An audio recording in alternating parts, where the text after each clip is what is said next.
Ladies and gentlemen, boys and girls, anybody who identifies as anything other than that, welcome to episode 7 of the Bet On Devin podcast. I am joined today by one of a kind, one of the only people I know who is funny enough to follow a Tory Deal performance, right? I had to bring in the big guns because last episode broke the internet. So it is my privilege and obviously a great honor to introduce the pole wrestle champion of the world, okay? A Geordie Shore alum, a challenge legend, the second half of Dial. It's Kyle Christie. He's right here. How the hell are you? That's the best thing anyone's ever said about me. Ever. That's the best. Number one. If it's my funeral, I hope you get to introduce myself as me. You know what I mean? Like you take the sermon. Now introducing, now burying. No, I don't. And then Tony carries my body down the aisle. Just him though. One hand. Just like him. Serving dish. Like puts you down. Yeah. Puts you down, flicks the top open. Yeah, he is kind of a giant, isn't he? People don't recognize how big Tony is. Yeah, and he's weirdly strong as well. Yeah, he's one of the strongest people of all time. Yeah, like weird dad strength. Yeah, well, he's so we're just going to talk about Tony for a good maybe hour, maybe 2 hours.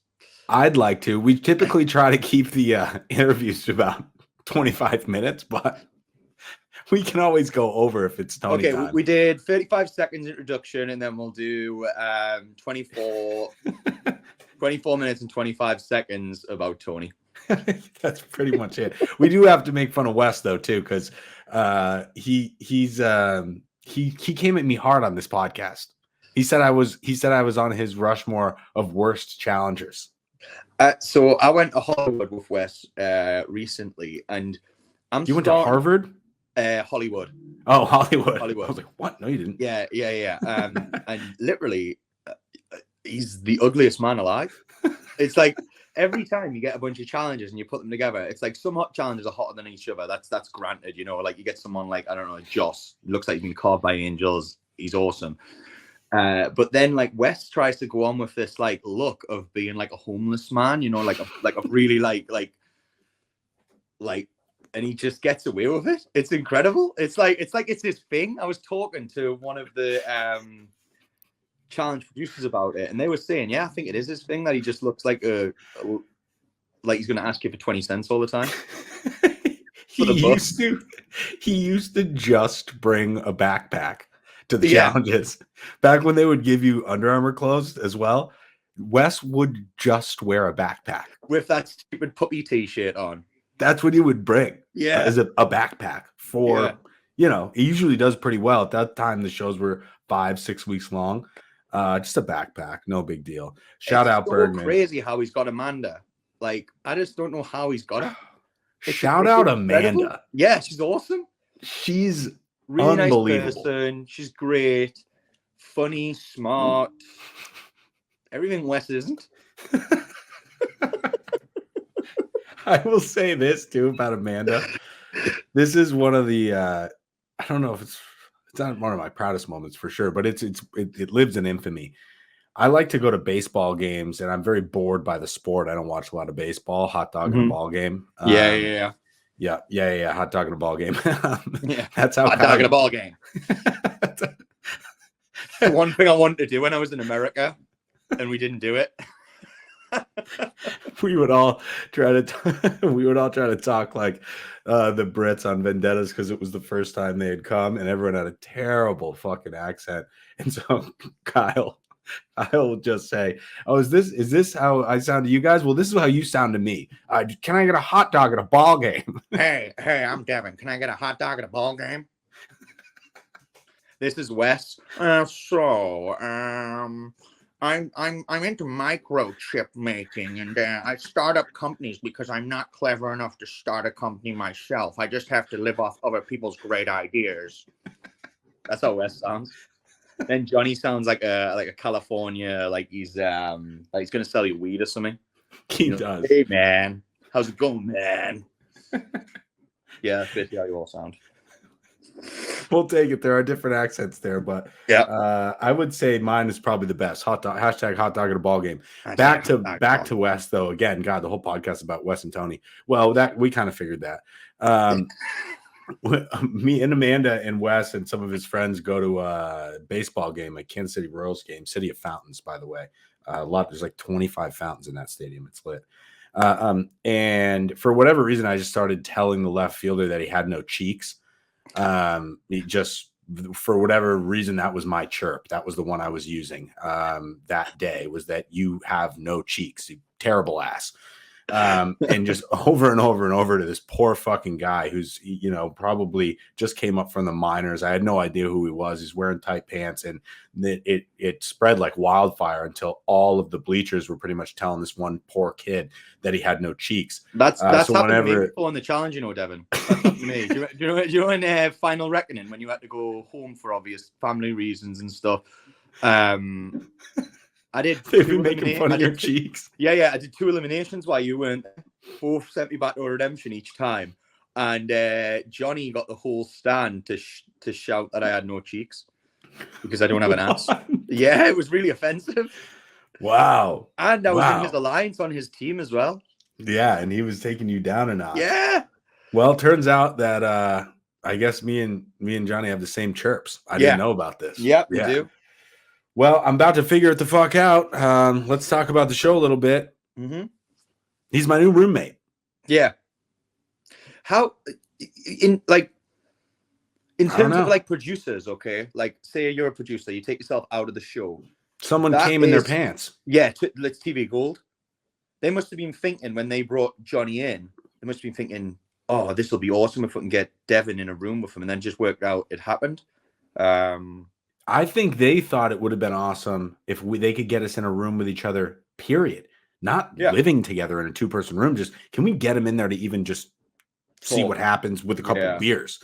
Yeah. Let alone, I mean, night 1, and literally, he had 2 options. He could have moved upstairs with 3 girls in a 4-person room, which we all know, having lived in the challenge house. Ladies, I love you. You're dirty as fuck in those rooms. There's hair everywhere. There's eyelashes. I can literally only spend about 30 minutes in the girls' room, and that's it. It's like, you got to go. Once you do the conversations, you got to get out of there. There's so many. There's so much stuff. There's so many things. How do you have? Where do they all go? Yeah, is what I want to know. I'm not going to name drop anybody, but it's like some of the bags we bring to challenges that you're supposed to put like a banana and a water bottle in. They weigh 60 pounds. I'm like, what do you have in here? Yeah. What is in here? They're bad. So anyways, he had that option, right? He could live with 3 girls in a 4-person room, or move into Casa de Walker and create the Banana Walker Lounge, which is the route that we decided to take. But I couldn't believe it that the stars aligned in that way. You guys have always been tight. And you've kind of been walking the line between me and Bananas and Wes and all of these rivalries for a long time. And now, without you here, 2 of your main guys are getting along. FOMO? It was it was bittersweet. Obviously, I've always wanted you and Johnny to get along, and I've always been in the middle of yours. And I wouldn't even say each on either side. It's like one side I had you and Wes. One side I had like Johnny and people like Leroy and stuff like that.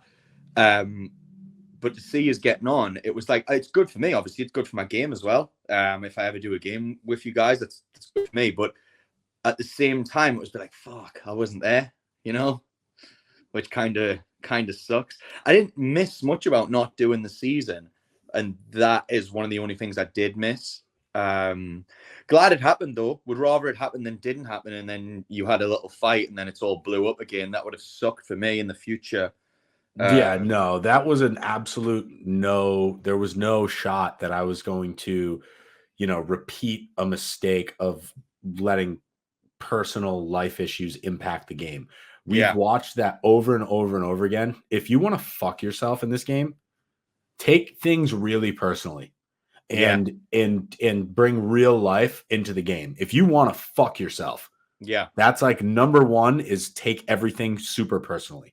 So we're in here. I feel like I have a good partner. I want to, both of us were there. You took a 10-second L last season, and I was minutes behind you. So getting that close and not finishing the drill, it was like this season coming in, I wasn't going to let anything like that impact my gameplay, especially this early on. It's like, it's just dumb. I can't believe it took me this long to figure it out. You get the thing is about it, which in the past we've always been like, oh, we're going to get rid of this guy, we're going to get rid of that guy, and you don't win any money or win anything in general. You're not a winner for getting rid of someone. So say like I don't know. So say like me and you were going back and forward with like Fessy and Josh. Remember that season? Your return season. Okay. Say we managed to get rid of like Fessy and Josh. You get no money for that. You get no W's. You get nothing. You get absolutely nothing. You just get me and you in a room going, oh, I can't believe we did it. No one cares. Yeah. That's one of the greatest tricks the challenge has ever played was convincing people that it is a victory to eliminate somebody. It's like the season. My least it's a battle, but it's Thailand. Not the war. It was in Thailand this season. I can't remember what it was called. Were you on it? Yeah, I was on it. I went back. War of the Worlds. Was it War of the Worlds? No, War of the Worlds 2. It was War of the Worlds 2. Or did they call it something else? I'm not sure. I think it was. No, it was War of the Worlds. One of the World of the Worlds. One or two. I think it was 2.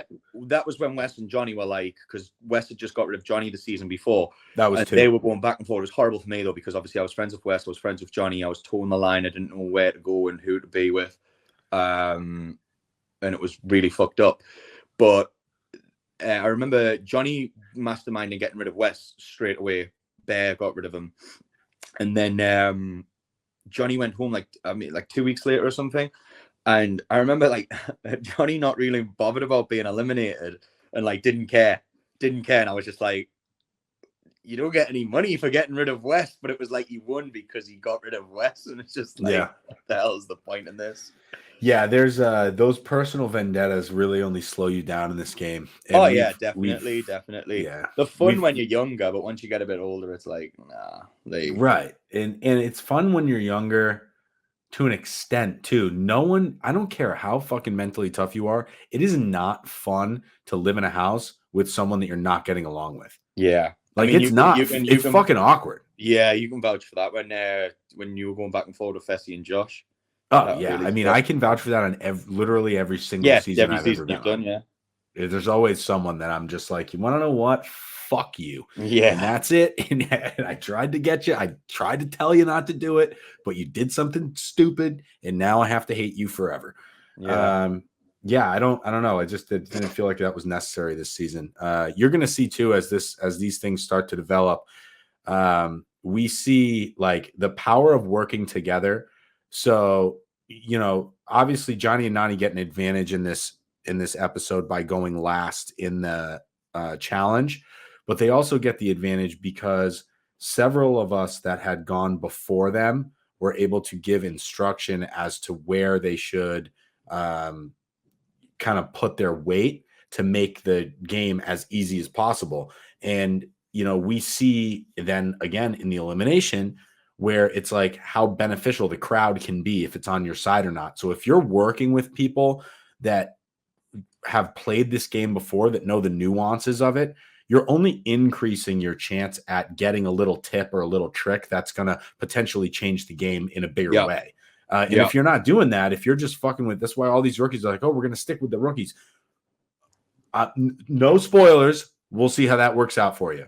Mm-hmm. Historically, it hasn't worked out well. A rookie's best chance in this game is to latch on to a veteran alliance and be the bottom of the totem pole and hope they eventually start picking each other off.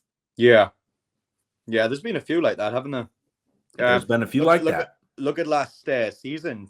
All the veterans that did that got really far. Yep. No, I mean, you look at your likes of Logan, your likes of Emmanuel, Emmy. Yes, Emmy. They all got to, I mean, to the end. They were there. They were there with us. They were there. They were there pretty much all the way to the very end. And that's how you have to be good, because you're going to have to win eliminations along the way. That's just what it's like to be a rookie. Oh, I didn't go into elimination my rookie season. That's because you won like 5 challenges, right? Then you were just winning everything. Yeah, and I was like really close to you and Tony, and then you guys winning the ones that I didn't win, so it was pretty much cool. Yeah, and also, do you remember when you kept winning challenges and you kept making me pack my bags? That was hilarious. What's funny about that, Devin, right? You know what's funny about that? Fuck okay? you. The funny thing is about that, we kept on putting you into the tribunal, me and Tony. And it's like, yes, it's funny looking back on it now, but I'd only known you for a few weeks and I was doing that to you. Like, yeah. Putting you on, like Tony having a little conversation going, yeah, let's make him pack his bag again. It's funny. You were into the tribunal like 7 times, but never voted in. How funny is that? Yeah, the only time... Yeah, I never got voted in from the tribunal. The only elimination that I went in, I was voted directly into, and then I lost on a purge. Yeah. So this season is, it's funny that we bring this up organically, because this season is similar to that in the sense that 4 teams, so 8 people get nominated for interrogation. If you've been watching, obviously, if you're listening to this, you've probably been watching, you know how it goes. All 8 of those people, all 4 of those teams have to pack all their shit. Yeah. So 8 people. It's on a production point of view, that sucks as well, because they've got to do packing shots and like you've got to remove the stuff and then bring it back. It's horrible. Remember the ones that we were confident we weren't going in and we trusted people and we didn't pack our shit? Yeah. Never. Yeah. Well, in this one, what's so fucked up in this one is you can't do that, because that best case scenario, you're going into the draw. Mm-hmm. So there's no way to completely save yourself. And so, you'll see as time goes on, that was one of those things. You can even see it in this episode. Little tiny bits of mental warfare start getting played, because if you make somebody pack their bags long enough, if they never unpack, that's gotta fuck with your head. Yeah, it hurts. Like in Vendettas, I was like, I'm just gonna live out of the suitcase, because these fucks are gonna put me in 2 days again. I'm not taking my toiletries out. I'm gonna leave them right here, put the toothbrush back in, put the fucking deodorant back in, 4 pairs of shoes in a suitcase. None of my shirts hung up.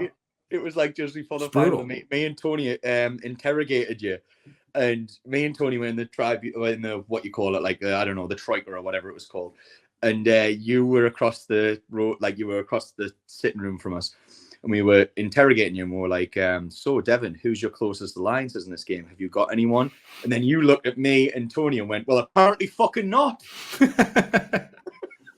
I thought I did. Yeah, it was time and time again. But those are the kinds of things that are funny, that are like, okay, if you can do that with somebody in this game and still, find the humor in it, that's the fucking person you want to live with. You don't want to live with the person that's fucking a wet blanket, because that makes the house miserable. Like, well, it's like the season after that, after Vendettas, it was Final Reckoning, and I think I was in the Redemption House for like a long time, and I was trying to convince you every time I went to elimination to lose and come to the Redemption House.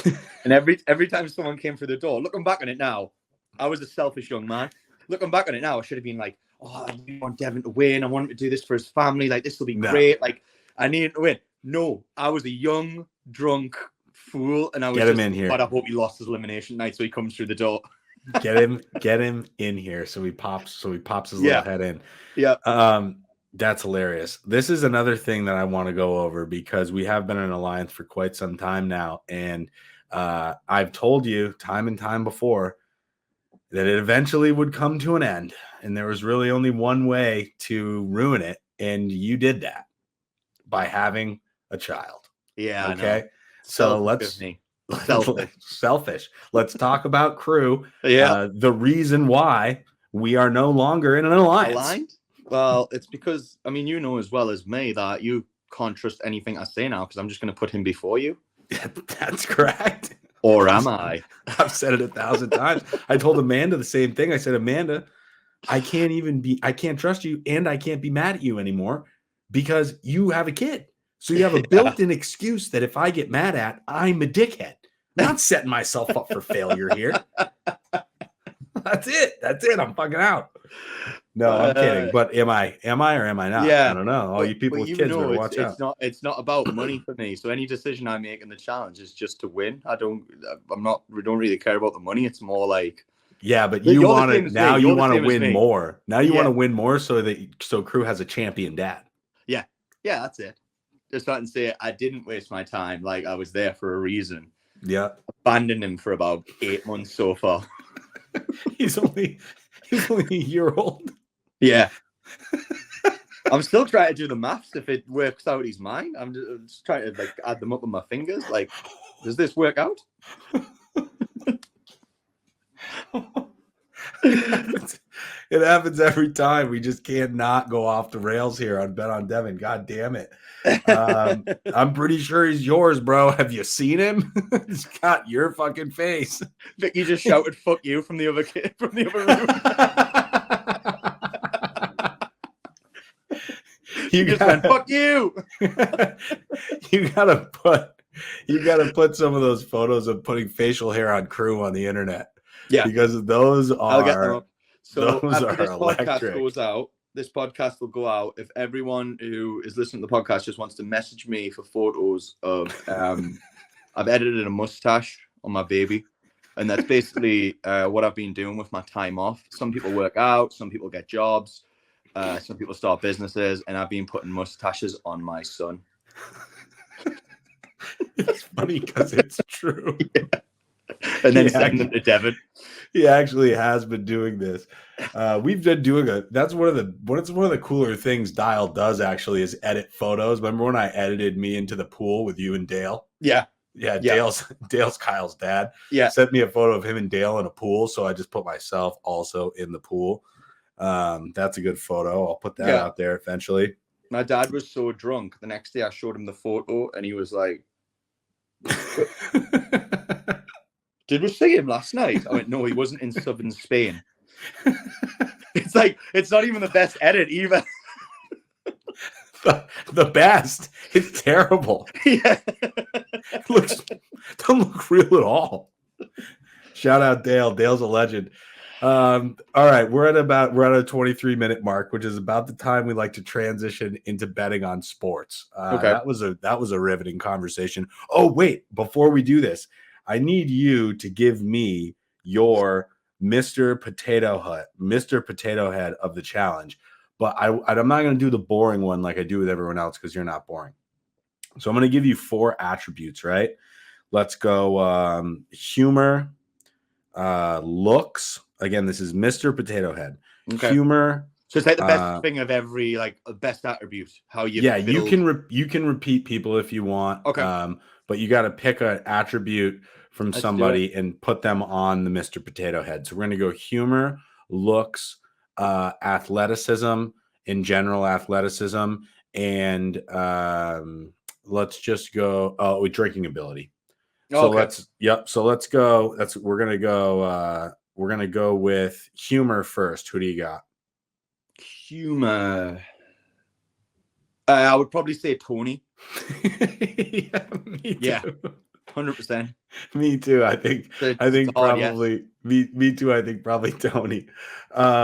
Okay, so then what was but how about looks? Good looks.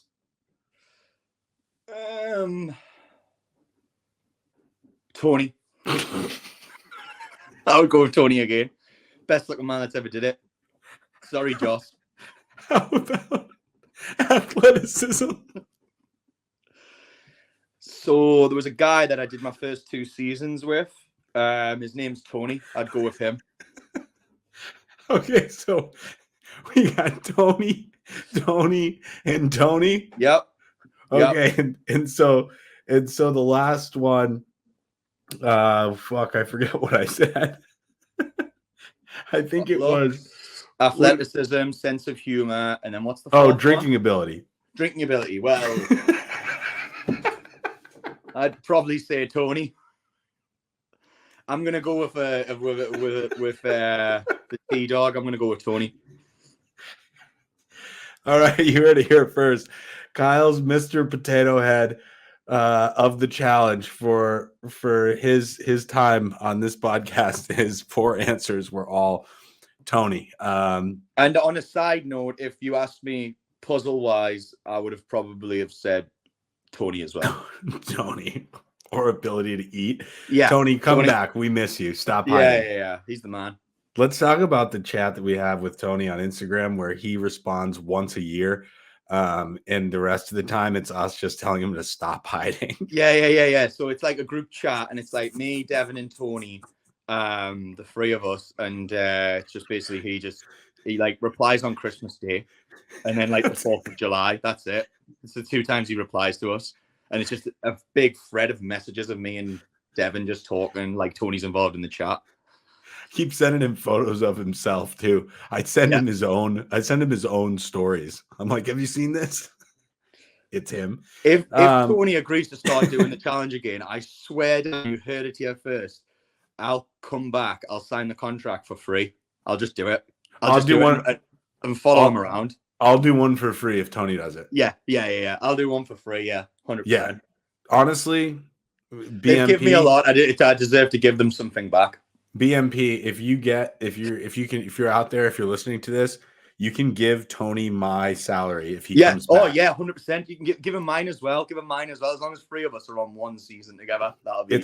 It's like the football movie Rudy. I don't know if you've ever seen this movie, but there's a guy named Rudy who he starts out as like a janitor, and he somehow makes the Notre Dame football team based off a true story. And at the end of the season, in order to get Rudy into the game, to get him to start, all the varsity players go in and they put their jerseys on the desk of the head coach, and they go, "This is for Rudy. Like, I'm not going to play unless he does." So we'll all just do that with our guarantees. This is for Tony. Devin, I remember when you had to go home for family issues, right? And you had to go back. Obviously, you had to fly home for obvious reasons. But they got Tony out, and he'd been at a bachelor party for the past like 2 weeks, flying around the States. And he was so unfit that they had this like little scene where he had to run up to the cast. And he was so out of shape and he was so unfit that when he was running up to the cast, he couldn't even make the full run. He ran like halfway and he just went, and he was like, "Oh God." And then he had to like jog the rest of the way and walk it in. It was so fucking funny. Dude, that kid is a different breed, man. He's the closest competitor I've ever seen to CT. In terms of just raw, like, ability and kind of unexplainable feats. Remember when he skipped the breathing tanks in the underwater challenge? Yeah. There were three breathing tanks. Tony went to the end. He comes up. We go, how many?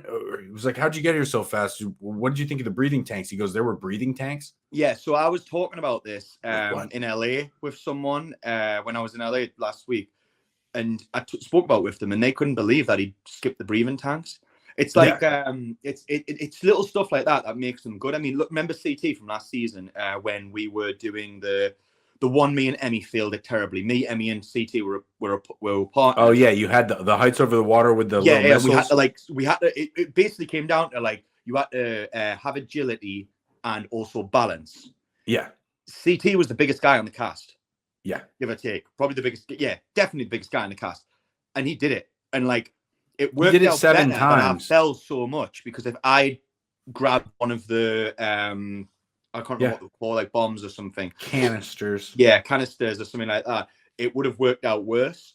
And I remember CT shouted down to me and he was like, "Kyle, I know what you're doing down there." And I was like, "What, dying? I know what you're doing down there. I'm not going to do this challenge for you." And I was crawling up the ladder. And then I got to the top and I looked at CT. I was like, "Bro, you should just do this yourself. Like, you're killing it here." Like, and we ended up winning because of him. Yeah, we tied and you guys did it faster, and CT beat our entire team. If I had grabbed one of them canisters, we would have failed me or Emmy. So good that I didn't grab one. Yeah, you never know. You got to give yourself a little bit more credit than that.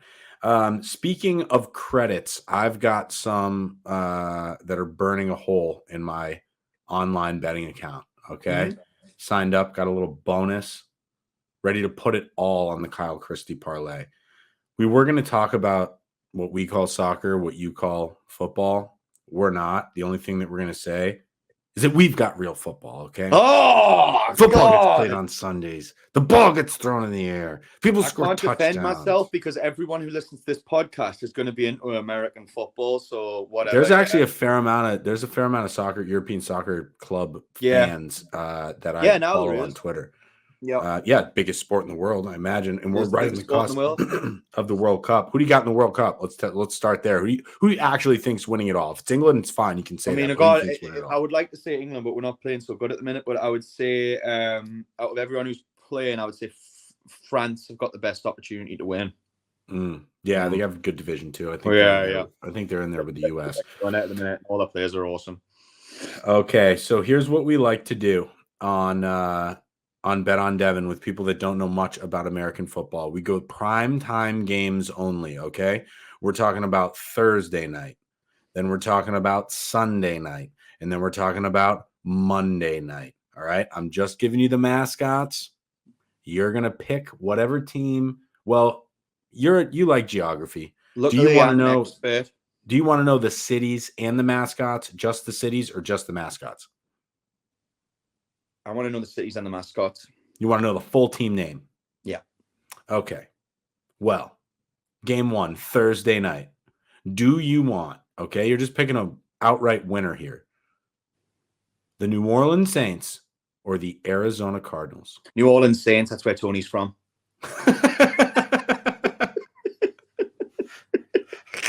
If they start Tony, he'll probably win it for them. So I don't know. Like, all I'm saying is, I should have seen that coming. Yeah. That's the underdog too. So I know I said money line, but we're going to give you a little buffer there, and we're going to take the Saints with the points. Okay. Now we're going to go down to the Pittsburgh Steelers or the Miami Dolphins. I'm going to say Pittsburgh Steelers. Wow. Double dog dare you. Josh is from Miami, so I thought, fuck it, I'll go against him. Basically, I'm picking the choices off challenge cast members. That's what we like to see.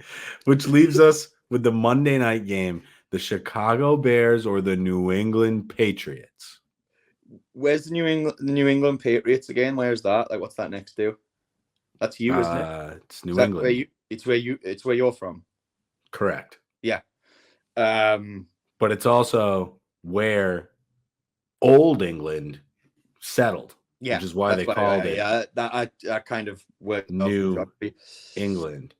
So that's where your old ass dusty England came to before that's you versus Derek and Brad. Are they both from Chicago? Yeah, it is. Isn't it? That's how I know my way around America. I've honestly had this dream of like getting an RV in America and then driving to each challenge cast member's house and then just turning up and going, can I just stay with you for a few days? You could do that pretty easily. We get an RV. I'm thinking about getting an RV. Yeah, I want to get one as well. I think it'll be great. That would be great. I'm gonna take. You're on the clock. I'm gonna back you instead of Brad. Yeah. Derek. Sorry, Brad. Sorry. Fuck Derek. you. Fuck you, Brad. Fuck you, Derek. Okay. Okay. So we're gonna take the Saints up to 3.5. We're gonna take the Steelers up to 7.5. We're going to take the Patriots down to 5.5. And we are going to have a 3-team parlay. All right. I fucked this up because I put the bets in incorrectly here. So everybody just bear with us. Drum roll, please. Again, we're going New Orleans Saints. Yeah, I was going to say we're back in Tony. Yep, we're back in Tony. We're fading Josh, and then we're backing me and CT versus Derek and Brad. Yeah. Yeah, is Brad Chicago? I think he is. Brad is Chicago, yeah. Yeah, I went to see him south side of Chicago. He keeps always saying that. And where's that going to get us now? This is the big question, This is the big one. And I think it's going to be somewhere around plus 240. No, wow. Plus 328. So if you were to bet on the New Orleans Saints plus 3.5, the Pittsburgh Steelers plus 7.5, and the New England Patriots minus 5.5 in our prime time Kyle Christie parlay of the week, you would be at plus 328. I am going to absolutely hammer this bet right now. It's locked in. I'm feeling great about it. Kyle, you've been outstanding. Give a shout out to crew for me. I've really enjoyed it.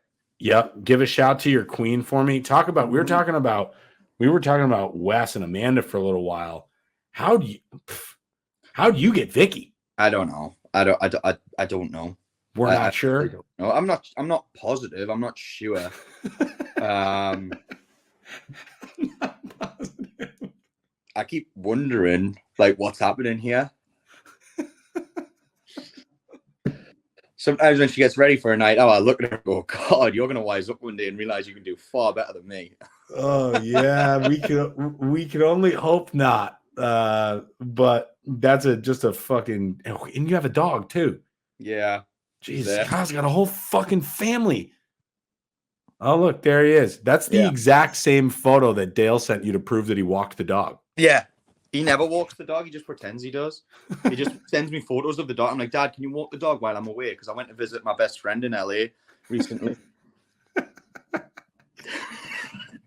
It's Devin. Flew all the way to LA, do a little bit of filming, 10 minutes, and just visited Devin the whole time. And my dad was like, I'm going to walk the dog while you're away. I went, okay, send me a photo of the dog being walked while I'm away so I know you're walking him. And he would just send me photos of the dog asleep. Going, yeah, look, I walked him. Now the dog sleeps every night. Walk or not, the dog is sleeping. Yeah, exactly. Oh, that's electric. Well, we've got a little over here, but I was happy to do it. Kyle, thank you so much for being here. Before we go, can you give us breaking news? If it works out, you haven't retired, right? Is the challenge still in your future? No, my challenge is still in my future. Excellent. Okay. Yeah, 100%. We'll take that. Yeah. We'll take that because just for now, gotta chill. Yeah, just chill a little bit. Well, it turns out you can do it till you're 47 years old. So sky's the limit. Yeah. Unbelievable, these guys. Hang it up, boys. Yeah. Let us have it, man. Let us win, please. Damn it. All right, brother. Much love. The Kyle Christie parlay is absolutely lit. Thanks again. And yeah, we will we're gonna fire this stuff out. And if you're not tailing Kyle, then you don't like New England. Yeah. Period. You don't like winning and you don't like beer. Or Tony.